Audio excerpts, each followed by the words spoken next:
أما بعد فأعوذ بالله من الشيطان الرجيم. بسم الله الرحمن الرحيم. ربنا لا تزغ قلوبنا بعد إذ هديتنا وهب لنا من لدنك رحمة إنك أنت الوهاب. صدق اللہ العظیم. میرے دینی بھائیوں، عزیزوں، دوستوں اور بزرگوں، ہدایت صرف اور صرف اللہ کے ہاتھ میں ہے. اللہ جسے ہدایت دیتے ہیں وہ بہت نفع میں ہے، کیونکہ ہدایت کے بغیر ساری نعمتیں بھی مل جائیں پھر بھی وہ انسان اصل نعمت سے محروم ہوتا ہے جس کے پاس ہدایت نہیں ہوتی. رسول اللہ صلی اللہ علیہ وسلم نے امت کو وہ دعا بھی سکھائی جس میں اللہ کے رسول صلی اللہ علیہ وسلم نے اللہ سے مانگا کہ اے دلوں کو پھیرنے والے، میرے دل کو دین پر ثابت قدم نصیب فرما. یہ جو دعا آج ہم نے تراویح میں بھی پڑھی، ربنا لا تزغ قلوبنا بعد اذ ہدیتنا وہب لنا من لدنک رحمہ، یہ وہ دعا ہے جس میں ہم اپنے رب سے یہ دعا کرتے ہیں کہ اللہ ہدایت مل جانے کے بعد ہمارے دلوں کو ہدایت سے مت پھیرنا، یعنی ہمیں گمراہ مت کر، کیونکہ ہدایت کا ملنا جتنی بڑی دولت ہے اس سے بڑی دولت اسی ہدایت پر دنیا سے رخصت ہونا. بہت سارے آج دنیا میں ہم دیکھ رہے ہیں ہدایت تو ملی ہوئی ہے لیکن اس ہدایت پر باقی نہیں رہ پاتے، وہ بے ایمان ہو کر دنیا سے چلے جاتے. اللہ ہماری حفاظت فرمائے. آج تو یہ لفظ بہت معمولی ہو گیا ہے، ارتداد، مرتد ہو جانا، بے ایمان ہو جانا. روزانہ اس کی ہمیں خبر ملتی کہ فلاں جگہ فلاں مرتد ہو گیا، فلاں بچی بے ایمان ہو گئی، اس نے غیر سے شادی کرنے کے لیے اپنا ایمان چھوڑ دیا. یہ عام ہو گیا ہے، لیکن یہ لفظ اتنا خطرناک ہے، اتنا برا ہے، کیونکہ ایک انسان کو ہدایت ملنے کے بعد پھر دوبارہ وہ گمراہ ہو رہا ہے تو اس سے بڑا نقصان میں کوئی نہیں ہو سکتا. ابھی قریب میں میں نے ایک مضمون پڑھا کہ اتنا زیادہ ارتداد آج امت میں عام ہو گیا ہے کہ ایک عالمہ بچی جس نے قرآن و حدیث کی تعلیم حاصل کی تھی، یہ بریلی کے علاقے کی ہے، وہ بچی مرتد ہو گئی، بے ایمان ہو کر اس نے غیر سے شادی کر. میرے بھائیوں، جس نے قرآن بھی سیکھا، اس نے حدیث بھی سیکھا، کتنی ساری باتیں اس نے رسول اللہ صلی اللہ علیہ وسلم کی پڑھی ہوگی، لیکن اس کے باوجود بھی دنیا کی محبت، دنیا والوں سے محبت، غیر سے ایسے تعلقات بڑھائے کہ اس نے ایمان چھوڑ دیا. اس کے تعلقات کے سامنے اس نے ایمان کو بہت معمولی سمجھا، بہت ہلکا سمجھا. اسی لیے یہ جو دعا ہے یہ ہمیشہ مانگتے رہتے. علماء نے بعض دعائیں، بعض عمل بتائے جس میں انسان کا خاتمہ بالخیر ہوتا ہے. اس میں سے ایک عمل یہ بھی ہے کہ بارہا اس دعا کو پڑھا جائے، اللہ سے ہم مناجات کرتے رہے، اللہ کو مناتے رہے کہ اللہ ہدایت تو آپ نے دی ہے لیکن اسی ہدایت پر ہم آپ کے ساتھ میں آنا چاہتے ہیں، اسی ہدایت پر ہمارا اختتام ہو. یہ دعا ہم بار بار اللہ سے مانگتے ہیں، کیونکہ یہ وہ نعمت ہے جس نعمت پر دنیا اور آخرت دونوں جگہ کی کامیابی کا مدار ہے. ہدایت پر انسان ہے چاہے غریب کیوں نہ ہو، ایک وقت کی روٹی کے ساتھ ہی زندگی کٹ رہی ہے، بلکہ بھوکا اور پیاسا ہی ہے، لیکن ہے اس کے پاس ہدایت تو اللہ کے نزدیک وہ بڑا کامیابی انسان. جس کے پاس دنیا کی ساری نعمتیں ہیں لیکن وہ ہدایت پر نہیں ہے تو اس سے زیادہ خسارے میں کوئی نہیں. اسی لیے ہدایت اس کا تعلق مغفرت کے ساتھ ہے. جن کے پاس ہدایت ہے ان کا چھوٹا سا عمل بھی اللہ ان کی مغفرت کا ذریعہ بنا دیتے. ایک اللہ والے، ایک محدث جن کا انتقال ہوا، کسی نے خواب میں دیکھا اور پوچھا کہ حضرت آپ کے ساتھ اللہ نے کیا معاملہ فرمایا؟ انہوں نے فرمایا اللہ نے میری مغفرت فرمائی. تو انہوں نے کہا کہ وہ تو ہونا ہی تھا، آپ نے اتنا بڑا کام کیا ہے. تو انہوں نے فرمایا جو مغفرت کا سبب بنا ہے وہ یہ ہے کہ جب بھی میں رسول اللہ صلی اللہ علیہ وسلم کی حدیث سناتا تو صرف رسول اللہ کہہ کے نہیں رک جاتا تھا، آگے میں صلی اللہ علیہ وسلم ضرور کہا کرتا تھا. جب بھی میں حدیث لکھنے بیٹھتا تھا، جب بھی میرے نبی کا نام آتا تھا تو میں صرف محمد لکھ کے خاموش نہیں رہ جاتا تھا بلکہ پورے لفظوں میں صلی اللہ علیہ وسلم لکھتا تھا. اللہ نے میرے نبی سے محبت کو دیکھ کر اللہ نے مجھے معاف کر دیا. میرے بھائیوں، جن کے ہدایت پر زندگی گزرتی ہے نا، ان کا چھوٹا سا عمل بھی، جیسا امام ابو داؤد رحمۃ اللہ علیہ کے سلسلے میں لکھا ہے کہ وہ کشتی میں سفر کر رہے تھے، جاتے ہوئے کشتی میں ان کو چھینک آئی تو انہوں نے الحمدللہ کہا. پاس سے گزرنے والی ایک کشتی میں بیٹھے ہوئے مسلمان نے یرحمک اللہ کہا. اب حضرت اس چیخ کے جواب پر جواب دینا تھا، یہدیکم اللہ ویصلح بالکم، یہ کہنا تھا، لیکن کشتیاں پار ہو گئی، منزل کو پہنچ گئے. لیکن حضرت نے سوچا کہ جس بھائی نے مجھے دعا دی ہے اسے میں قریب جا کر دعا دوں گا. کشتی والے سے کہنے لگے مجھے دوبارہ اس کنارے میں جا دیں. اس نے کہا کہ بس آپ کو دوبارہ قیمت دینی ہوگی، 1 درہم آپ دوبارہ دیں گے. کہا ٹھیک ہے. اس 1 درہم کو دے کے خرچ کر کے دوبارہ وہاں پہنچ کے اس انسان کے سامنے یرحمک اللہ کہا. رات میں سوئے، خواب میں رسول اللہ صلی اللہ علیہ وسلم نے آ کر سنایا کہ ابو داؤد تم نے بہت سستے میں جنت خرید لی، بس 1 درہم میں اللہ نے تمہارے جنت کا فیصلہ کر دیا. ایک چھوٹا سا عمل ہی ہے، لیکن زندگی ہدایت پر ہونی ضروری. اس ہدایت والی زندگی پر کون سا عمل اللہ کو پسند آ جائے گا. رسول اللہ صلی اللہ علیہ وسلم کی حدیث یاد آتی ہے، نبی نے فرمایا کسی بھی نیکی کو حقیر مت سمجھ. کوئی بھی نیکی ہو، جتنی چھوٹی بھی کیوں نہ ہو، لیکن اسے حقیر مت سمجھنا، کیونکہ راہ ہدایت پر ہونے والا اس چھوٹی سی نیکی پر بھی اللہ اسے معاف کر سکتے ہیں.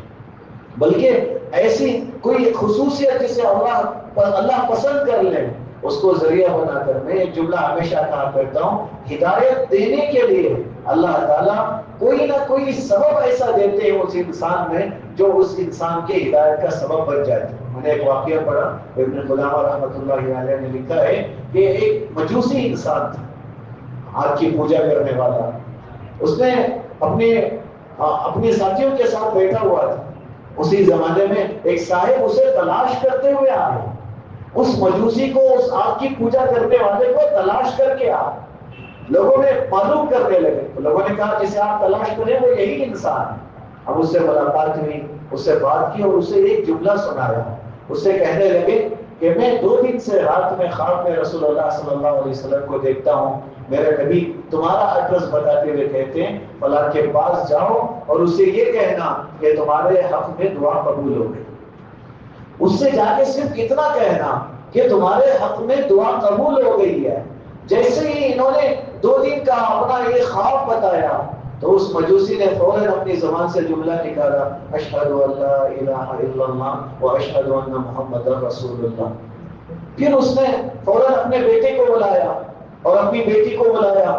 دونوں کے سامنے اس نے بات رکھی کہ دیکھو میں کلمہ پڑھ کے مسلمان ہو گیا ہوں، تم بھی کلمہ پڑھ کے مسلمان ہو جاؤ. بچہ بھی مسلمان ہو گیا، بیٹی بھی مسلمان ہو گئی. جو خواب لے کر آئے تھے انہوں نے کہا کہ آخر یہ دعا کیا ہے جو دعا رسول اللہ صلی اللہ علیہ وسلم نے مجھے آ کے بتایا کہ تمہارے حق میں قبول ہو گئی ہے، آخر وہ دعا کیا ہے. پھر اس مجوسی نے اپنا قصہ سنایا کہ کچھ دن پہلے میں نے اپنے بیٹے کی شادی کی، بہت سارے مہمان آئے تھے، سب کھا کے گئے. رات میں جب میں آرام کرنے کے لیے اپنی چھت پر گیا تو پڑوس میں ایک بچی پوری نڈال کمزور تھی، کئی دن سے فاقے میں تھی. اس نے رو کے اپنی اماں سے کہا کہ امی پاس والے پیٹ بھر کے کھائے اور آج انہوں نے شادی بھی کی، بہت سارے لوگ ان کے گھر میں آئے اور سب نے کھانا کھایا، لیکن انہوں نے ہمیں تھوڑا بھی کھانا نہیں دیا. آج ہمیں وہ کھانا دے دیتے تو ہمارا پیٹ بھر جاتا. پھر مجھے خیال آیا کہ میں کتنے سارے لوگوں کو آج بلایا تھا لیکن میں نے میرے پڑوس میں کھانا نہیں پہنچایا. نیچے جا کے دیکھا کھانا بچا ہوا تھا، لیکن اس بچی کی طرف پر میں نے اسے گرم کھانا بنوایا، اس کی ضرورت کی ساری چیزیں میں نے رکھوائی، لے جا کے اس کے دروازے پہ پہنچایا.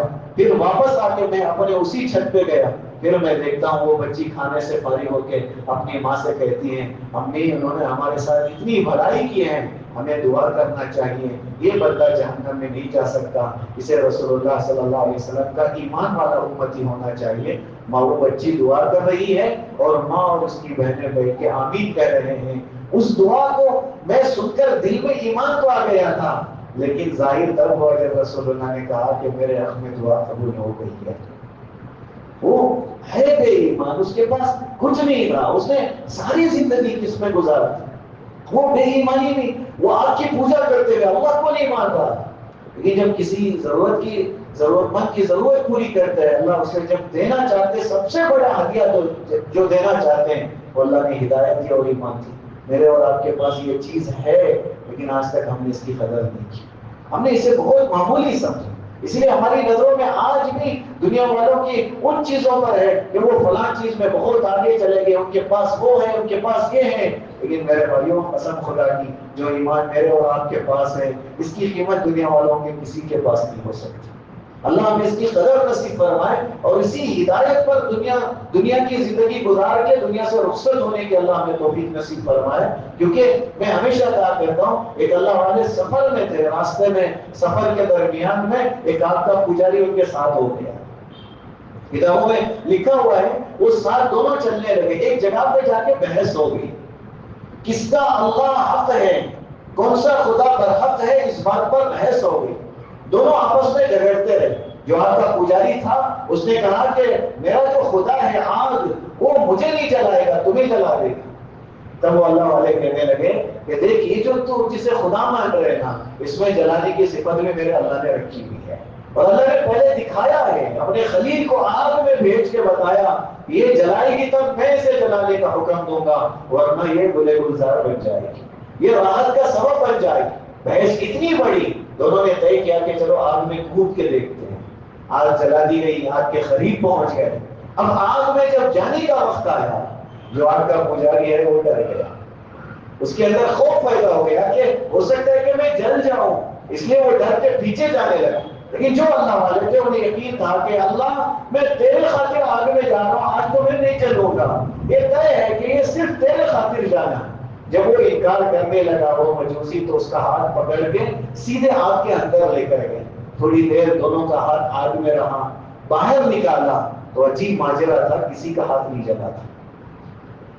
وہ اللہ والے پریشان ہو گئے کہ اللہ میرا ہاتھ نہیں جلا کیونکہ میں تیرے خاطر آگ میں ہاتھ ڈالا تھا, لیکن اس کا ہاتھ نہیں جلا, یہ سمجھ میں نہیں آیا.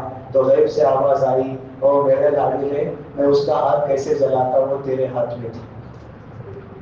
اسے جلانے کے لیے اسے اکیلے کو آنا تھا, لیکن میں جلاؤں کیسے, تو نے پکڑا ہوا تھا. میرے بھائیوں ساری کائنات کا نظام اللہ نے ہماری بدولت پکڑا ہوا ہے, ساری کائنات کا نظام. اسی لیے اللہ نے دوسری جگہوں میں صاف یہ بات بتا دی جو دنیا کی بڑی بڑی چیزیں نظر آ رہی ہے.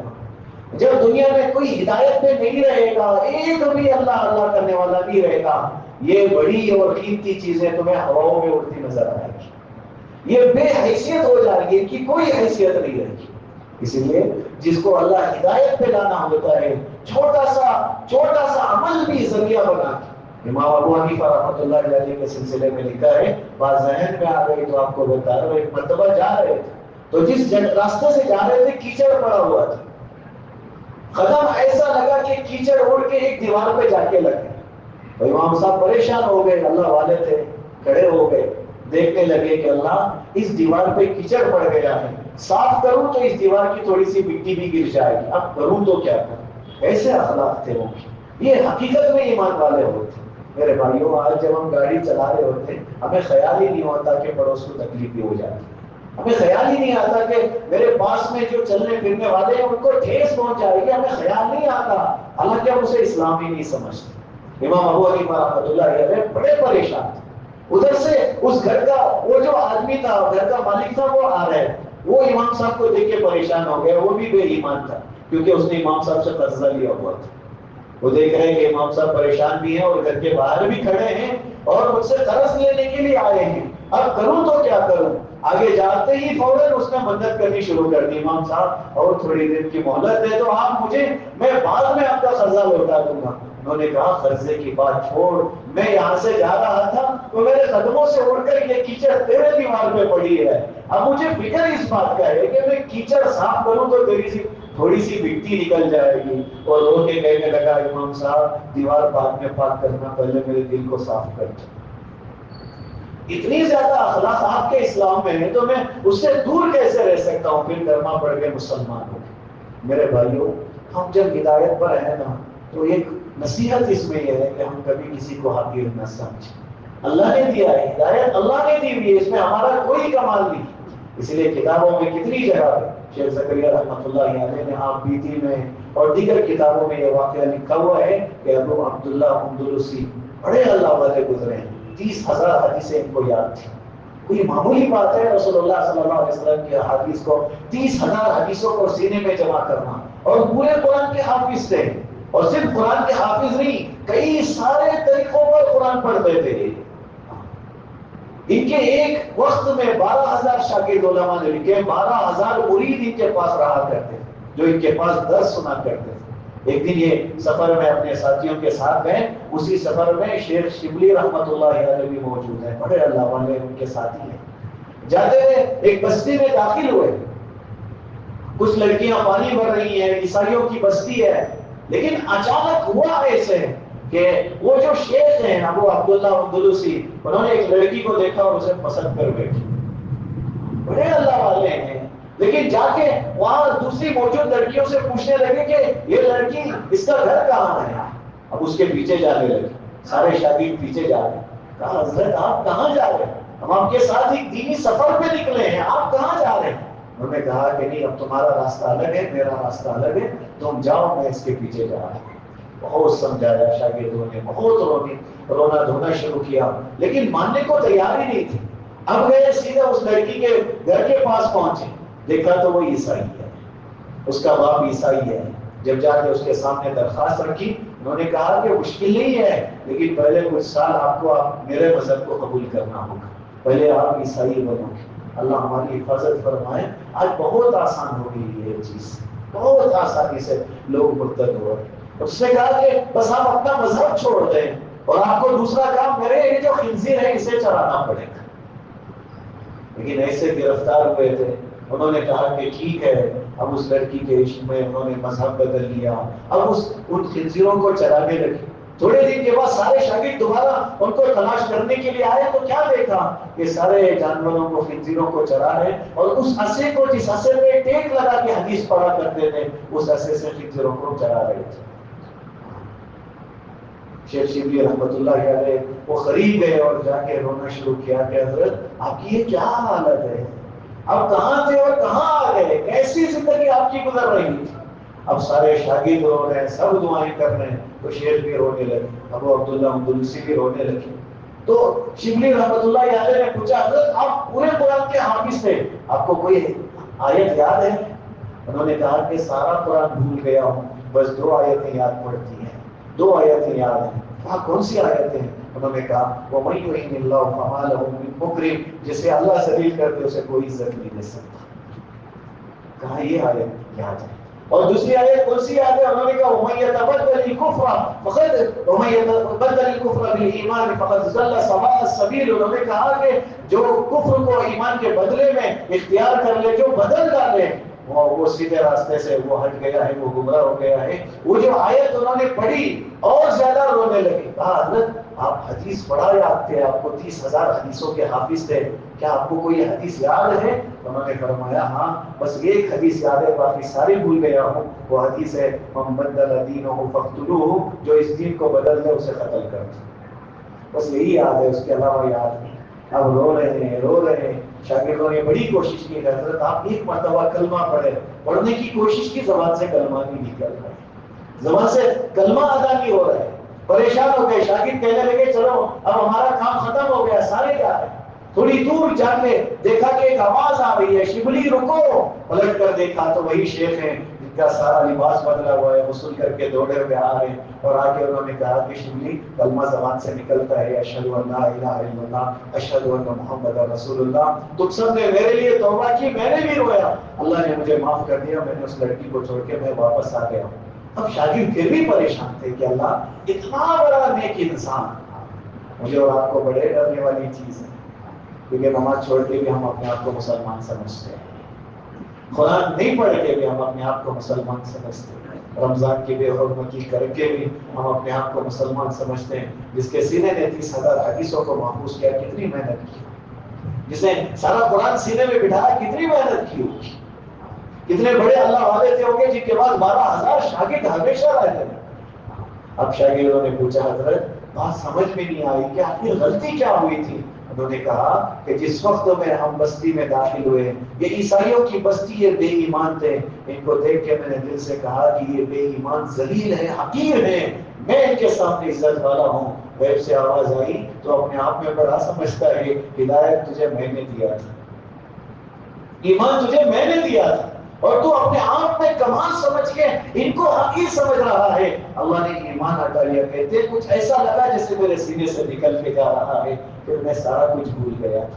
میرے بھائیوں، ہم ہدایت پر باقی رہنے کے لیے اللہ سے بڑی دعائیں کرنے کی ضرورت ہے، اللہ سے مانگنے کی ضرورت ہے. آج بہت معمولی چیزوں کی دیکھو. ایک چیز اور میں بتا کے اپنی بات کو ختم کرتا ہوں. ہم کیا سمجھتے ہیں ایمان سے کفر کی طرف جانا ہی یہ ارتداد میں شامل ہے، بلکہ ہم ہدایت سے ہٹ رہے ہیں. آج بہت سارے فتنے ہیں اپنے آپ کو ایمان والے رکھتے ہوئے بھی ہمیں بے ایمان بنا رہے ہیں. جیسے ایک فتنہ چل رہا ہے، فتنہ شکیل بن حنیف کے نام سے، سیدھے رسول اللہ صلی اللہ علیہ وسلم کے نبوت پر حملہ کر رہے ہیں. بہت سارے نوجوان اس کے آڑ میں مرتد ہوتے جا رہے ہیں. اسی لیے مجھے نوجوانوں سے یہ ہمیشہ ہی شکایت رہی ہے کہ ان کو علماء سے دوستی نہیں ہوتی، وہ مسئلہ ہی نہیں پوچھتے، وہ انٹرنیٹ سے اپنا مسئلہ حل کرنے کے پیچھے بھاگ رہے ہوتے. گوہر شاہی کے نام سے ایک فتنہ بڑا تیزی سے عام ہو رہا ہے اور وہ ٹی ویوں میں بڑا تیزی سے چل رہا ہے، اور مسلمان اسے دین سمجھ کے اس کے پیچھے ایسے جا رہے ہیں. سب سے پہلے علماء سے نفرت کر رہے ہیں، پھر آہستہ آہستہ رسول اللہ صلی اللہ علیہ وسلم سے نفرت ڈالی جا رہی ہے. اس راستے سے قرآن سے دور کیا جا رہا ہے. بہت سارے فتنے ہیں جو امت میں آ رہے ہیں. ایمان والا ہوتے بھی وہ انسان ایمان والا نہیں ہوتا، اس کے عقیدے پہ حملہ کیا جا رہا ہوتا. اس لیے ہمارے اپنے بچوں کی، ہمارے اپنی ذات کی، اپنی بچیوں کی بہت زیادہ ہدایت کی فکر کرنے کی ضرورت ہے. اور اللہ سے بار بار مانگتے رہے ربنا لا تزغ قلوبنا بعد إذ هديتنا. اللہ ہمیں ہدایت دینے کے بعد دوبارہ ہمیں گمراہ مت فرمانا. اللہ سے دعا ہے اللہ ہمیں عمل کی توفیق نصیب فرما. الحمدللہ.